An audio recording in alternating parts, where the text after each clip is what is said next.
deb pulingizga vitamin sotib olmasdan shu taomni haftada bir marta tayyorlab ichib turing. Sizga vitaminni kerak. Taomga kerakli masalliqlarning hammasi juda ham foydali mahsulotlar. Mana retsept. Sizdan bo'lsa bittagina qizil yurakchani bosib qo'ying, xursand bo'laman. Kartoshka va sabzini turburcha mayda qilib to'g'rab olamiz. Xohishga ko'ra bulg'or qalampirlarini ham qizil, yashil, sariq qilib ishlatishingiz mumkin. Ikkitagina chesnokni ham parrak qilib to'g'rab olamiz. Har doim taomlarga pomidorni po'stini artib to'g'raganingiz yaxshi. Mayda qilib to'g'rab olamiz. Yog'siz qiymaga qirg'ichdan chiqarilgan piyoz, tuz va ziravorlarni solib yaxshilab aralashtirib olamiz va yumaloq qilib shakl berib chiqamiz.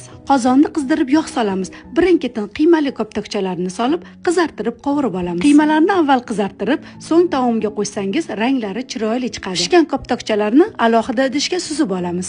Qolgan yog'iga to'g'ralgan piyozni solib qizartirib qovurib olamiz. Avvaldan to'g'rab qo'yilgan kartoshka, sabzi, bulg'or qalampiri, pomidor, chesnokni solib yana qovurishda davom etamiz. Tabga ko'ra tuz, paprika va tomatli pastani solamizda yaxshilab aralashtiramiz. Yaxshilab qovurilgan masalliqlarni ustiga qaynagan suv quyamiz. Avvaldan qovurib qo'yilgan qiymali koptokchalarni solamizda 1 soat qaynatishga qo'yamiz. Taomimizga ketadigan dukkakli mahsulotlarni hammasini video ostida yozib qoldiramiz. Avval yaxshilab yuvib olamiz, so'ng qaynagan taomimizni ustiga solamiz va mahsulotlarimiz hammasi yetilib pishguncha o'rta olovda qaynatamiz. Qaynab pishgach, kukuruz va garohni solib, yana 5 daqiqa qaynatamiz. Ichi to'la vitaminli taomimiz tayyor bo'ldi. Siz ham albatta tayyorlab ko'ring. Agar ishtahangiz ochilsa, Robiyangizniki iftorga keling.